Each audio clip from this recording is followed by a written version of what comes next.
Hello, everyone. Alex here. Happy Tuesday. I am your intro girl today, just coming on for some announcements and welcomes. It is -20 here in Cleveland, so I am staying inside. It's not totally -20. It feels like -20, but either way, we're staying inside and staying warm. So I hope everyone had a great weekend. We are back here giving you guys some winter inspiration here in the recent live streams. So today is all about kind of our take on winter dresses. And we're comparing both the Memphis dress and the Cityscapes dress. So we of course have some great fabrics for you guys to choose from. The patterns are on sale. And so Linda is going to go through those and of course go through all the fabrics, go through some features of them. I was in the middle of a text thread last night, so shout out Samantha, because Samantha ended up sending a bunch of pictures of her in her Cityscapes. I think the Cityscapes might be one of her favorite patterns. I would say definitely the now shirt she's done, or the day jacket. She's done so many variations on the day. And there was an era where she did a ton of variations on the Cityscapes. So we have a few pictures of those. We'll show those in a presentation. Here you saw them very briefly when I came on. But she has made the Cityscapes in so many different ways, in tons of different fabrics. So even if right now your weather is not -20 or you're not in winter weather, you can still make a dress for perhaps summer, or perhaps you're in a southern state and you can just have fun making a dress. I wanted to also just quickly shout out, we launched our So Kansas 2026 dates for the year, and they are live on our website, so you can check out our So Kansas event. We have one coming up, so October is nearly full. I believe there are 2 spots left, and April 21st through 24th is our April event. So that's coming up here shortly. So if any of you want to hop on a plane and get to Kansas and visit us in our studio, or maybe some of you are drivable or a little more local, come visit us at So Kansas in 2026, where it's 3 days of shopping, inspiration, fun. You get to just immerse yourself in our studio with our team. You get to look at the vault, look at all of our patterns, try them on, feel the fabric. You can sew, you can not sew, you can work on patterns, you can cut out. It's whatever you want those 3 days to be, but it's a full time with our team, and we would love to have you. So April is still available. The others are filling up quick. So just wanted to shout out that April is coming sooner than we think. So otherwise, I think those are really all of my announcements. But hello, Linda. How was your weekend?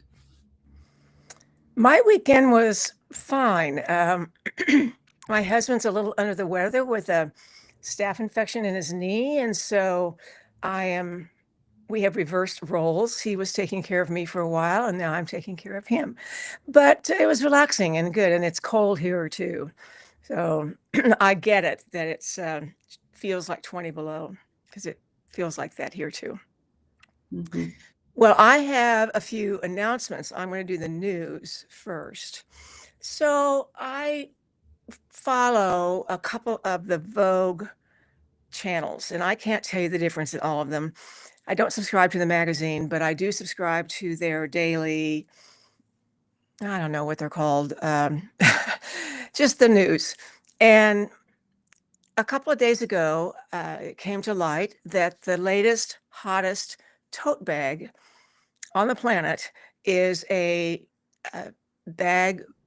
shopping bag from Trader Joe's. So I thought I knew something nobody else knew. I'd read this, and so I texted Alex and said, guess what? The cool tote is a Trader Joe's tote bag. We don't have a Trader Joe's in Topeka. I might have to drive to Kansas City and shop so I can get a bag. But she told me, oh yeah, they're all over London. When she was just there not that long ago, they were everywhere. So does London have Trader Joe's, Alex? I meant to ask you that. No. So when I was there in, I guess, November, everyone had them. And Mare, my friend, was with me, and we just kept seeing them. And yes, there's no Trader Joe's in London. And these bags are going for resale for like thousands of dollars. This is like a $12 bag, and they're very hard to get abroad. So, yeah. I wondered why that was maybe more popular there than here, because they don't have them or something. But do you have one? You have a Trader Joe's. Do you have a bag? Yeah, I don't have a Trader Joe's bag. We do have a Trader Joe's in Cleveland. I've been wondering about going to see even if they can keep them in stock here, but I don't see them around as much like in Cleveland or in even really the States, um, but they were all over London. Yeah, it was interesting. I mean, high fashion models walking the streets with these bags. So anyway, if you have one, either sell it or carry it. All right. The second thing is that I've been seeing, of course, it's Valentine's Day coming up. So the heart thing is always a big deal. But the big jewelry item this season is a fat heart like this one. Have you ever seen this, Alex? No, I like that. I knew you'd like this. Well, you'll get it one of these days. Um, this is a heart that I got when I was a kid. So I've had it for, 65 years.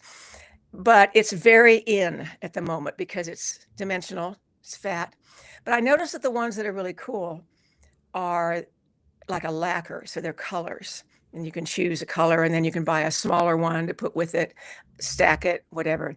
Anyway, get your hearts out. And I also got this little necklace for Christmas a year ago. And, I'm kind of doing my layering thing. Let's see, I've got another one up here. Not a heart, but another necklace. So hearts are in, and you got your hearts. Thirdly, sometime very recently, Valentino, the Italian designer, died. And it struck me that he was 93, but he had his most famous client was Jacqueline Kennedy. And she went to one of his runway shows in Italy and loved the collection. She didn't know much about him at the time, but got to know his clothes and bought the entire collection. It didn't say how much it cost her. I'm sure it was a pretty penny, but she wore Valentino then really for the rest of her life. But it struck me that, it's sort of the changing of the guard with designers. When I throw out names like Valentino, Armani, Halston, names like that, the younger generation just looks at me like, well, who cares and who are they? But it is true that a lot of these designers we've lost, from the three that I've mentioned to Bill Blass, American, Oscar de la Renta, Versace, Dior, Saint Laurent. And so it is, when I read some of the designers, like on the runways or the red carpet or weddings or whatever, and I read those designers, I am not familiar with them. So there is an explosion of new designers that are, I guess, taking over the fashion world. A lot of these brands have the designer, maybe like Dior, for example, who died a long time ago. His house of Dior has been taken over by various other designers who we may recognize and may not. But I think it's pretty cool. I think it's sort of thanks to is it this runway? What's the runway show? Can't remember. Project Runway. Project Runway. A lot of those designers who win or even don't win go on and create their own house of such and such. But it's astonishing to read the kind of money that these older designers had amassed. Their businesses were worth billions, and many of them were owned by one particular entity, some not. Most were owned by somebody else. They'd sold off this and that. They'd created lines of perfume and jewelry and shoes and all that to supplement the fashion clothing part of their business. But I don't know, it just kind of struck me that I need to get with it and study some of these new designers who are doing fabulous things. But it's not like it was. It's not like those runway shows where the clothes are pretty outrageous and not necessarily shown in the stores, but you get a sense of who they are, and there are other pieces of clothing in the great stores that they have designed that are actually wearable. So anyway, then I have two pieces of my personal stash that are kind of different. This is a 1 yard piece, but it's real cut up, but there's a good chunk of it left. That is a Sherpa, and the other side is suede.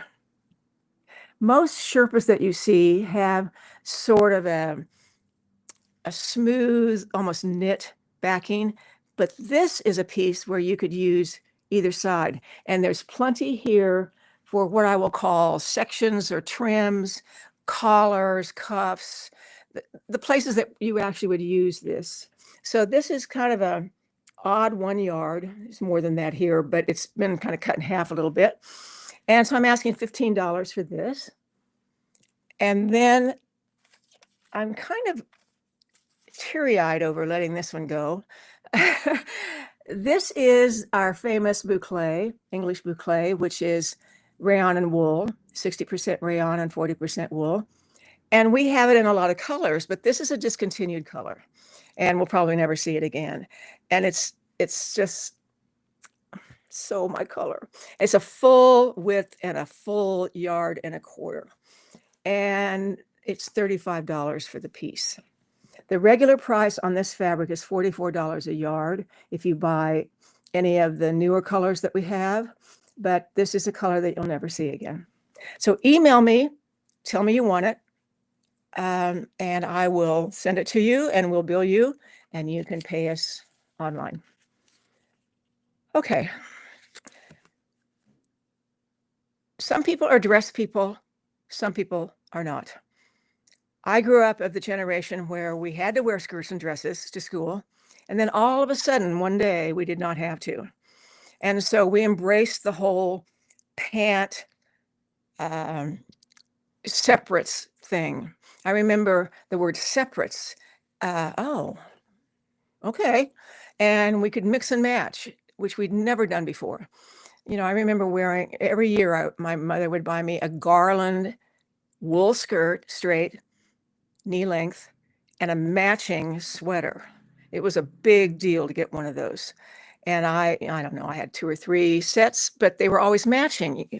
I would never have considered buying a brown skirt and an orange sweater. It wasn't done.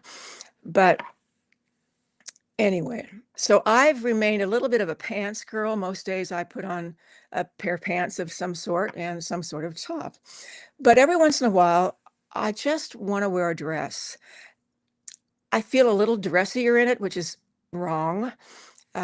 Samantha, for example, in South Carolina, where the temperature is much different and the humidity is much different, wears dresses because they're cool, and not just cool looking, but cool feeling. So she makes a lot of dresses, and most days it's probably in a dress. And that is true that it is when I am in my summer mode, I definitely lean towards dresses because of the air that can go through the dress, and it feels great and it's swishy. Or the other night, my husband and I went out to dinner with some friends, and it wasn't fancy at all. We just went to a restaurant, but I wanted to wear a dress.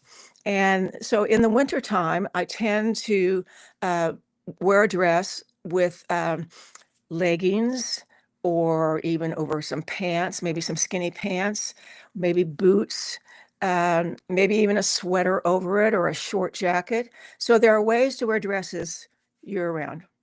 So I'm going to show you some dresses, and then we're going to look at fabric, and we're going to talk about some of the details of these dresses. And then we're going to look at, when we get into the cityscapes part, we're going to look at some pictures of Samantha. I have this fabulous picture, which I'm going to dig out, and we're going to use it, of Samantha making a dress at Chateau Du Mont. It was a Cityscapes, and she did something to it, which I'll show you, that I would never have thought of, and it totally changed how it looks.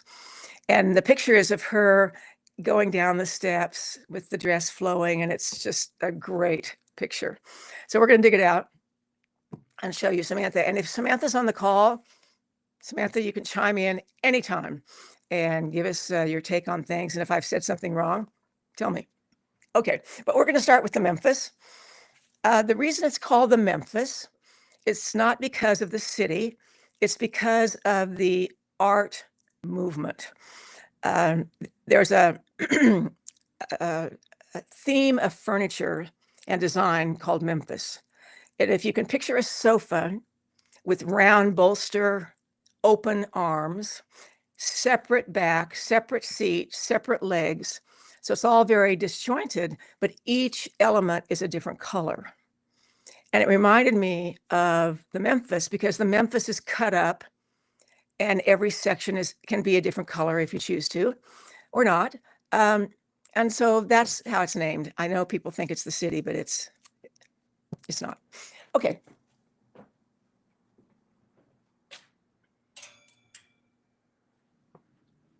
Get my rack over here a little bit. All right, so this is the Memphis as we know it. I was hoping you can see the seams. I'll have to point them out, it looks like. But there's a center front seam that goes down here and runs into a bottom panel, a bottom section. And then there's a diagonal seam here that is this section. And this is a fold. This is a seam. All of it's connected with this bottom panel, which is about maybe 10 inches diameter, or excuse me, in height. Long sleeve, regular, ready to wear neck binding. Has a back yoke, center back seam. So this is, let me look here at the backing. This is a French terry, but any kind of knit is fabulous. It could be a ponte knit, a jersey knit, a polyester knit, an ITY, anything. We do think that it looks better with a knit that has a little bit of structure to it.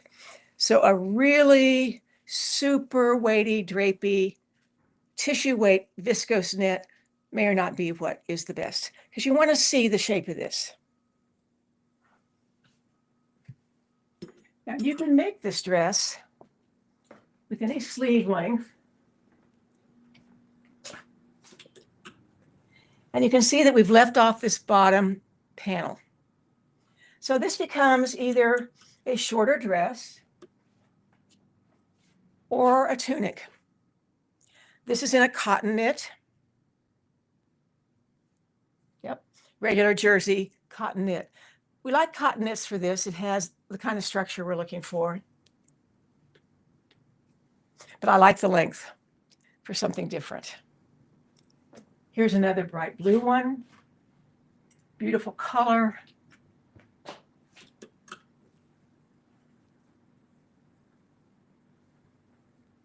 This one is a regular jersey knit, but it's pretty heavy.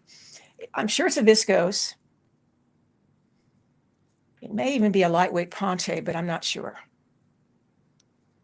So you can, oh, by the way, Valentino was known for his red dresses. And I remember going to the Guggenheim Museum in New York. And if you know the Guggenheim, it's in a spiral. And you walk in a spiral and you see whatever they're displaying. It can be motorcycles, it could be clothes.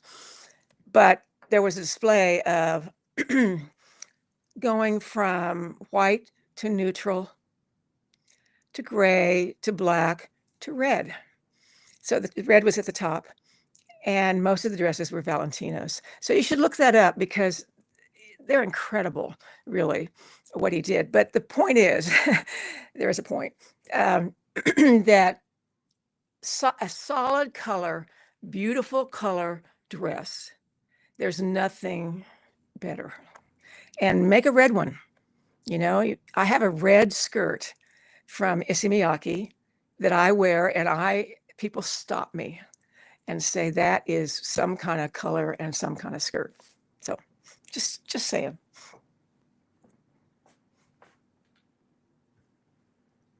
I'm pretty sure that this is the dress that I made for Threads magazine. It's got pulled there a little bit. But you can see I've color blocked it in neutrals, a couple of grays, taupey gray, and a camel color. I like it color blocked a lot. I purposely put the dark over here because this is the part that is the widest. Looks pretty when it's draped. This is a cotton knit. But what is special about this, and I think it was the theme of the article, and I also did it for Craftsy for I did a class on cover stitching and serging fashion. There are other Craftsy classes on using those stitches for home deck and craft and all of that, but they wanted something that was fashion oriented. So this entire dress is made on a combination serger, part chain stitch, cover stitch, and part overlock. So for instance, I want to get this closer. You can see the stitching. That is a chain stitch, overlapping seam. And if you use the, well, I don't know, I think it's the wrong side actually, of a chain stitch, you get a really pronounced line of stitching. So the other side looks like a regular stitch, which in this case you can't even see. That's the back side or the front side of a chain stitch. And then this is the side that I chose to be exposed. Now a chain stitch, when you look it up, they say it's for basting, which it can be. If you want to baste something together and baste it well, then you can use a chain stitch and then you just pull it and it comes right out. But if you're careful, don't pull it, and then it's just a really pretty decorative stitch. Now you can do a dedicated cover stitch, chain stitch machine, or you can do like I have, which is a combination. You do have to make a couple of changes. They've been easier lately than they were when they first came out. The bottom hem is a cover stitch. There are a couple of seams in here, I'm pretty sure. Yeah, that are a 4-thread stitch formation. Usually I don't use 4-thread, but of course the purpose of this was to show all the stitches that machine can do. But I would do this anyway. A 4-thread makes a nice sturdy seam. And then this neckline is interesting. This is a strip, a 1-inch wide strip of knit, single layer. And because it's a jersey, it curls. You can chain stitch that. No, I used a 3-thread stitch. What did I do here? Let me look. Oh, it's a cover stitch, like a hem, down the center, and then that allows the 2 edges to curl. So that's a single layer strip of jersey, sewn down the center, sewn to the neckline, and it's allowed to curl. It's a totally different look, and it's really cool. And it's easy. It's actually easier than a regular ready-to-wear binding. But you can choose which seams are overlapping, which are not, and change it up a little bit. So that, I'm pretty sure, was in threads. You know, you can always go to threads.com or whatever it is, and threads.com or taunton.com, and you can search by author or subject, and articles will come up.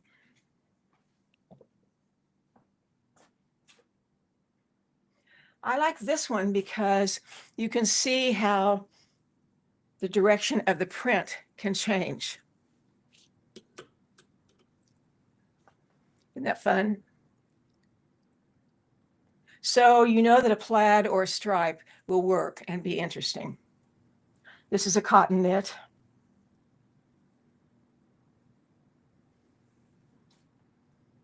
I use my cover stitch on knits a lot, for the hems for sure.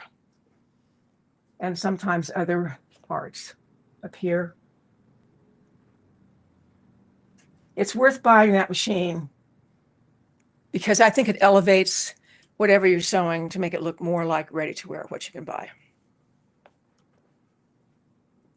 Now, Alex made one that utilizes a woven and a knit. So this particular woven had this embroidery design, but the part of the dress that's fitted, meaning needs to be made in a knit, she's made in a cotton knit. It might be a viscose knit, I can't tell.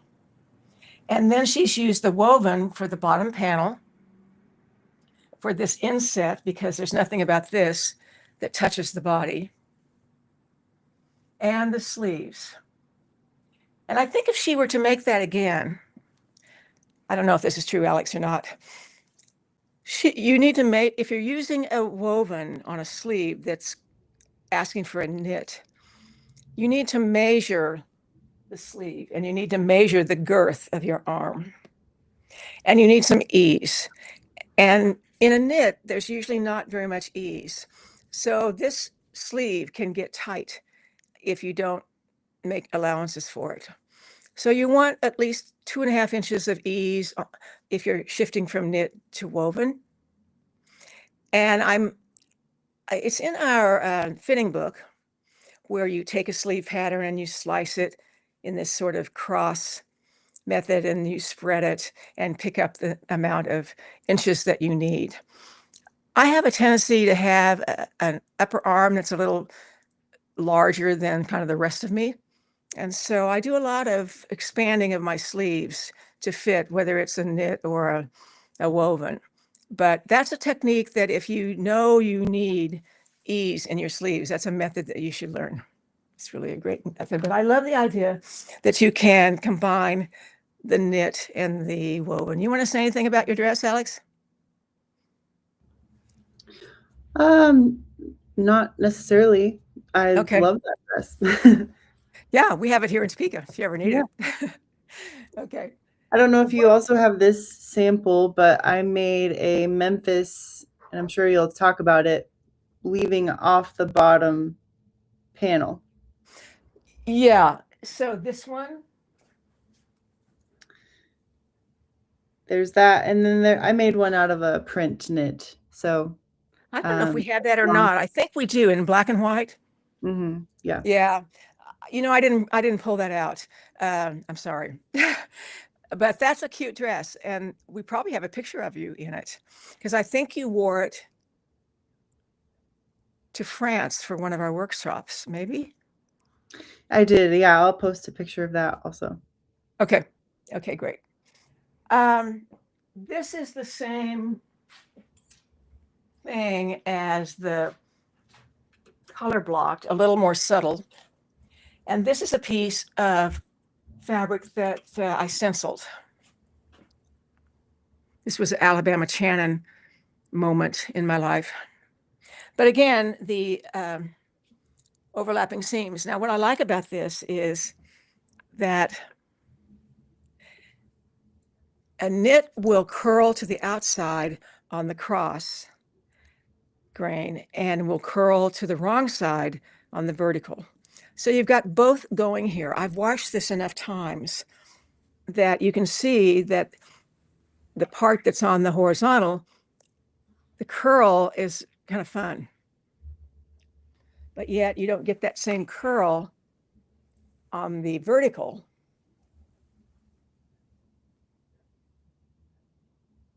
But try anything that doesn't ravel. We like to use overlapping seams, shoulders. Now, not everything, you know, I don't want to, I could, but I chose not to overlap the sleeves, chose not to do this side seam, just pieces and parts of this where the curl is interesting. I see this is coming loose. I've worn it so much. Need to repair it. Okay, so this is cotton knit. It's fun to color block it, but kind of subtly. It'd be great in bright colors too. You know, we have the Edgewater dress, which we're not showing today, but we've done a lot of color blocking on that, and a combination of woven and knit as well. Betsy, I think we have, I don't know if you have time to do this, but we have some combination knit kits from the Edgewater, but they'll make anything.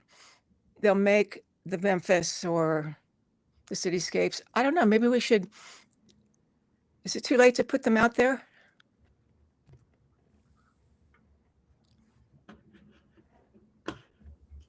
Do you want me to add them to the sale? Let's do. Okay.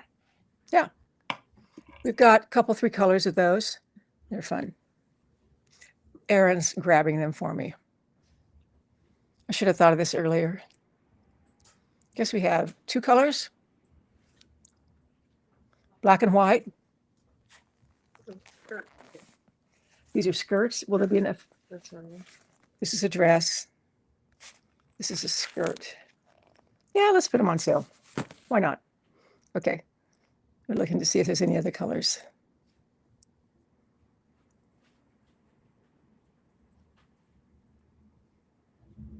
Okay, well, are there any questions about the Memphis? Do we have a demo of the neckline with the curled raw edge finish? I can draw it real quick. Want me to do that? All I need is a pen. Let's see. I probably have it in my knit sample box, but I won't take your time to dig that out. You'll take the magic marker, Linda. Thank you. Okay.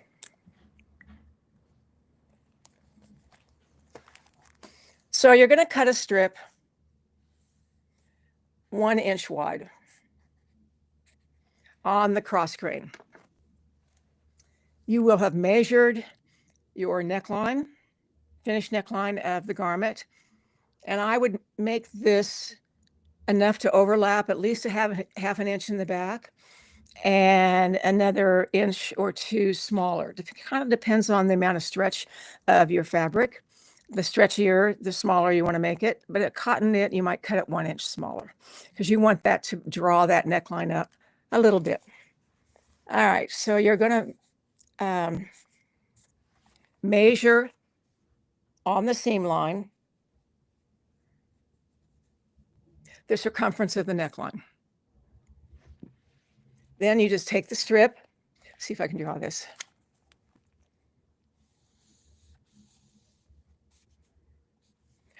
And basically you want to put the center of this on that seam line. So your strip will sit about right here. Flatten it out as best you can and cover stitch or zigzag stitch if you don't have a cover stitch machine down the center of this.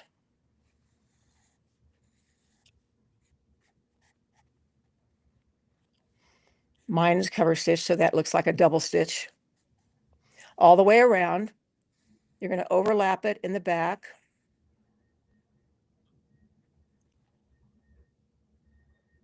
And that is it. So these 2 edges curl, this one and this one. So it looks like, let's see, this when it's on. Here's your stitching, and here's your neckline. Did that get it? I think so. How do you shorten the Memphis dress? I am a little bit forgetful about whether that has a lengthen and shorten line to it. Erin, do you remember?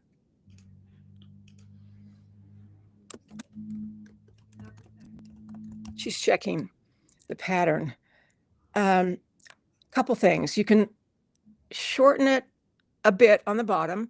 The bottom panel does not need to be the full 9 or 10 inches, whatever it is. You can take a couple, 3 inches off of that. that band on the bottom can be any width. It needs to be something a little bit substantial, I think, more than just like an inch or two. But you want to go through basically the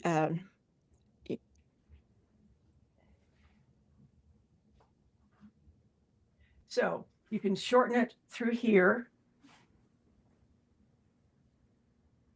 So you're going to work with 3 pieces, the left front, the right front, and I'm not sure what we call this piece, the side panel.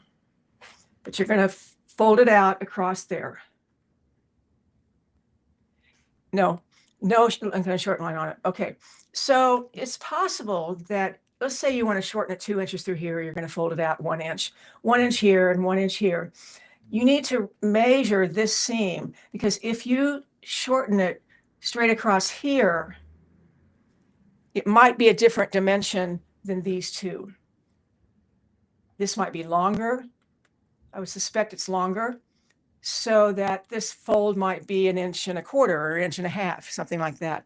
But you need to measure this seam to make sure that lines up with this, which has been shortened.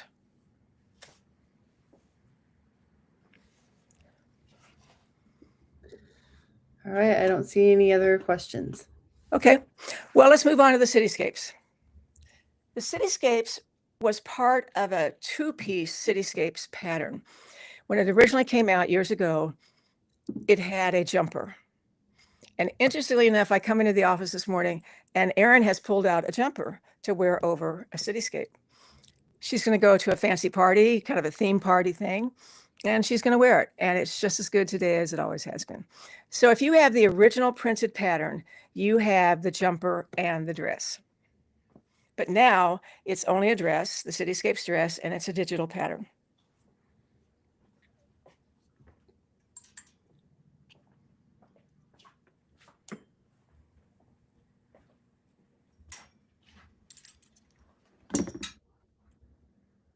Okay, so if you make the pattern like it is, this is what you have. You have a dart that comes from the bottom hem clear up to right below the bust. Long dart, part of it's open, part of it's on the pattern, part of it's open, so you cut into it, part of it is not, like a regular dart. But it has this great bell shape. This is a burnout, a demarré knit. Again, this dress needs to be a knit. Long sleeves, regular ready-to-wear binding, and so on.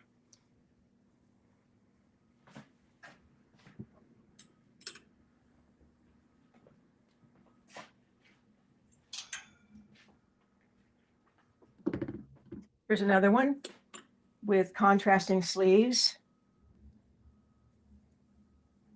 and the darts. You see the shape a little bit better here, but I like the contrasting sleeve. This has been hanging on the hanger. It is a sleeve that starts at the shoulder. But I like the idea of the 2 different fabrics. It's interesting. When I look at this, it just looks like an overall print. When I look at it on the screen, I see a stripe, which I don't see in person. Isn't that interesting?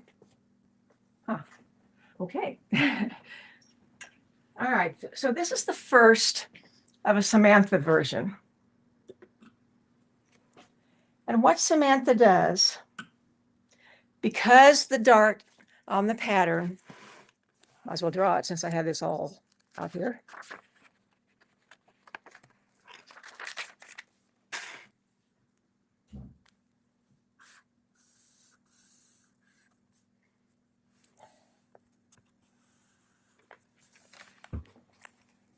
So you bring these 2 together. This is at the bottom hem.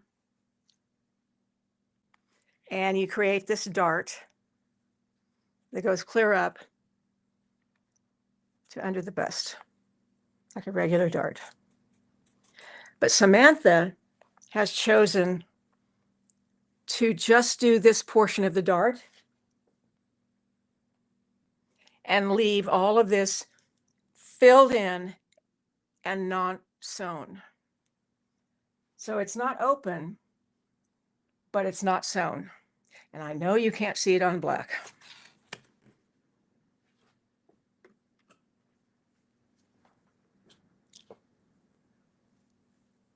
It totally changes the shape. It changes it from a bell shape to more of a swing dress shape. Now, what she's done here, which I think is wonderful, is this is a separate piece of woven fabric.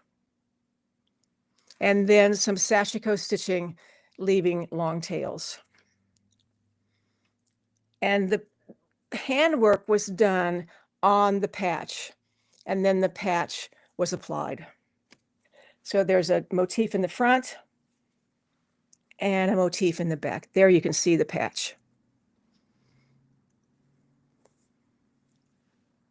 Okay, let's look at some of her pictures that she sent to us of her in the dresses. All right. Now, this one on the left is fantastic. She changed the neckline, first of all, changed the sleeve length, and then where the dart is, the detail is, she's done some ruching, made a little channel and a bit of a tie, and I love how that's changed the shape.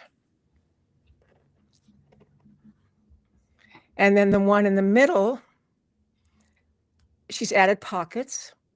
There are no pockets in the pattern. I don't know what the jacket is. I know it's cute, but I don't know what the pattern is. It might be the E jacket, and she added that ruching. Okay. She shortened the dress quite a bit here. And then the one on the right is the one that I remember that she made in France. I love the way she's changed the direction of the stripe on the bindings. I think that's very cool. Okay, what's going on here? V-neck, shorter, 3/4 length sleeves. But again, the darts are left open. This is one continuous dress. It looks like two pieces, but it's not. There's a print on the bottom. There's where you can use a woven because there's plenty of fullness there. And then this is kind of the shape of a swing tee-ish. I love the curve of the top that's sewn to the bottom. Regular neckline, shorter sleeves. So the top part is knit, bottom part is woven.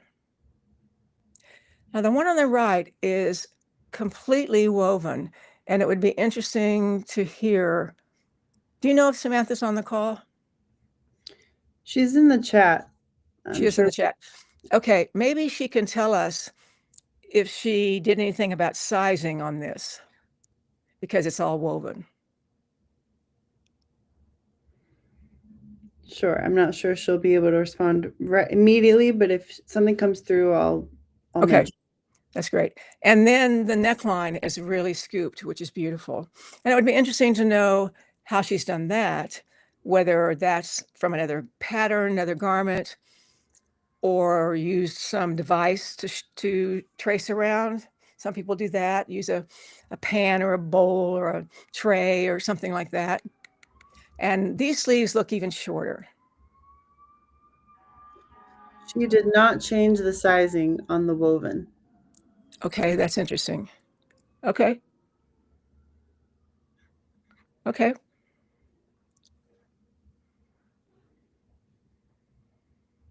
Okay.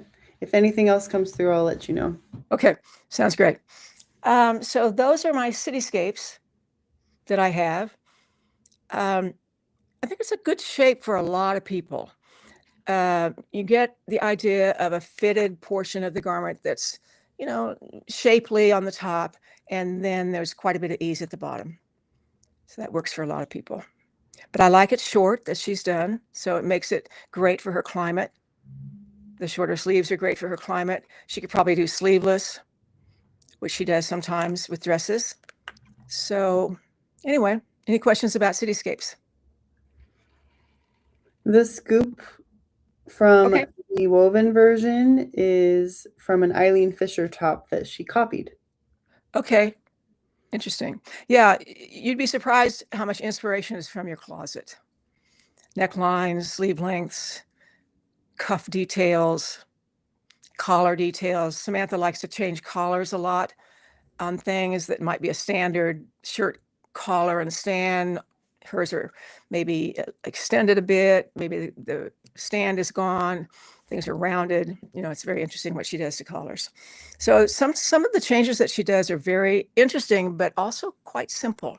So a little bit of a change is good. We're working on a brand new pattern that's going to have a rounded collar, which we don't really have in our assortment of clothes in the collection. So we're going to work on that.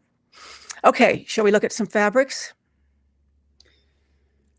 Okay. All right.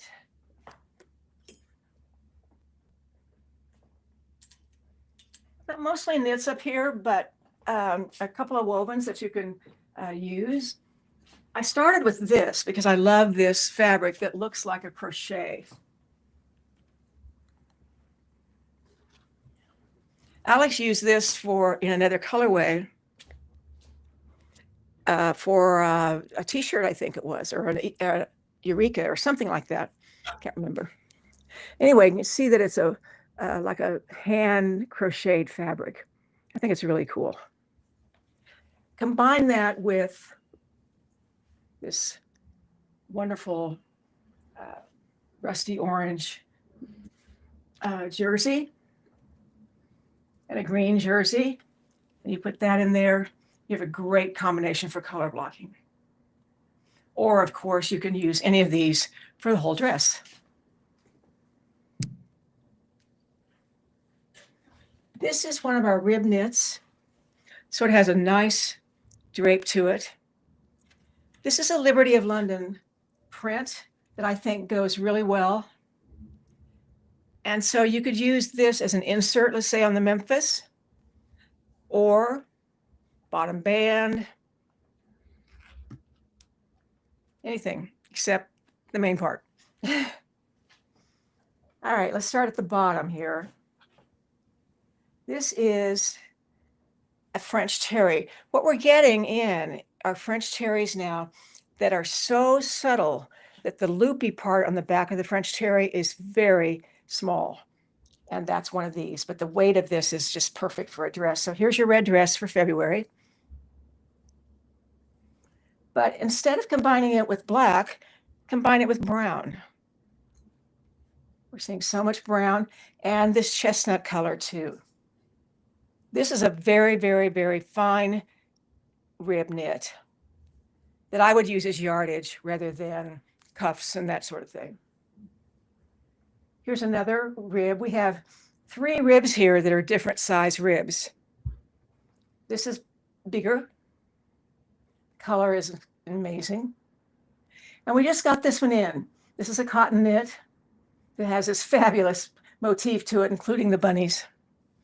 So combinations of, I could do all of these 3 together, all of these 3 together, or the print with almost any of those. So you've got some choices. Oh, we have black and white as well. And you know, there's nothing better than a black and white anything. You can add a black and white stripe. Whoops, it's not going to stand there. Let's say a stripe, black and white stripe. That's why I buy them whenever I see them. We always carry a black and white stripe. If you add black and white to any color or any print, it gives it a pop. Even if there's no black or white in what you're working with. Just remember that.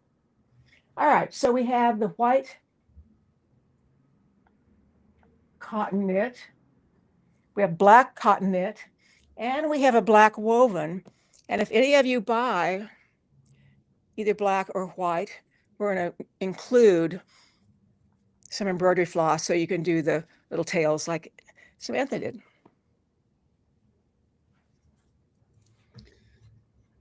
All right, can we see the black dress again? Sure.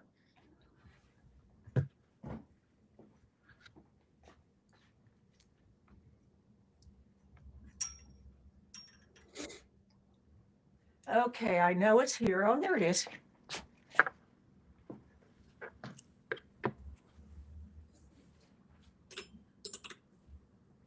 That's the Cityscapes. And can you talk briefly about how to make a sleeveless version? Sure. If it's a knit, I would do something different than if it were a woven. I would, of course, leave the sleeves off, obviously, and make sure that it's not, the arm size is not too big. If you need to make it smaller,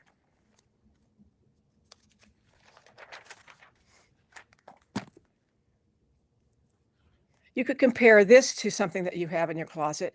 If you have a sleeveless something in your closet, you can measure the circumference of that arm's eye. But if you need to change the shape of this, bring it up, that's all you do. So then I would bind this edge, much like I do the neckline, the ready-to-wear neckline. It can either have a binding that shows, it can be taken completely to the back side and top stitched. So you don't see the binding actually, you just see that it's a nice finished edge.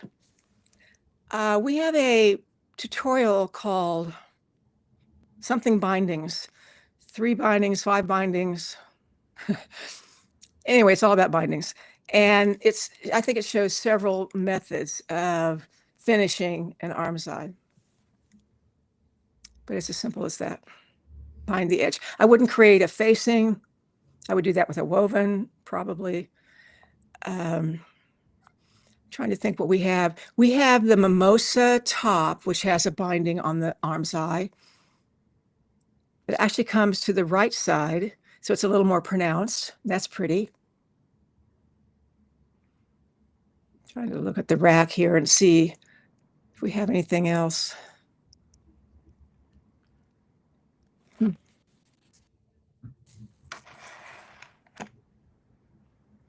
Not that I see right offhand.